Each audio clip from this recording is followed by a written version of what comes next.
Hola, ara us ensenyaré una extensió nova de Chrome que he trobat que penso que us pot ser molt útil aquests dies que no parem de veure tutorials per aprendre coses.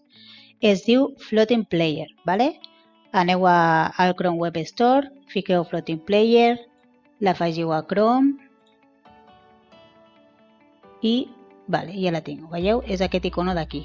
Per què serveix això? Per exemple, si jo vaig al YouTube, és el que estem fent tots aquests dies, a buscar un tutorial, per exemple, jo que sé, aquest mateix del departament, clar, i vosaltres alhora en una altra pestanya voleu estar fent el mateix que us està dient el vídeo i no podeu, vale? Imagineu-vos que ens està explicant alguna cosa d'una pàgina web o el que sigui, i clar, has d'estar constantment, no? Passant d'aquesta pestanya, vaig a veure què m'està dient, no? M'està dient això, passo d'aquí, ho paro, faig el que m'està dient, torno a venir, torno a mirar. Doncs el que fa aquesta extensió és que li doneu aquí i se us obrirà el vídeo aquí baix.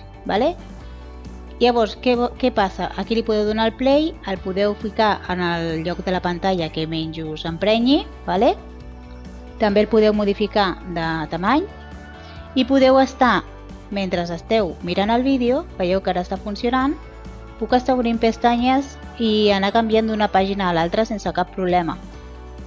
Mentre aneu. I així, d'aquesta manera, podeu anar donant-li aquí i anar fent el que el vídeo us està dient. Suposo que us serà bastant útil. Després el tanqueu aquí i ja està.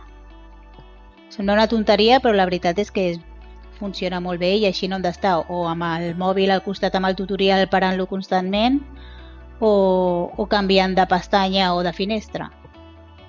Espero que us vagi bé aquesta nova extensió.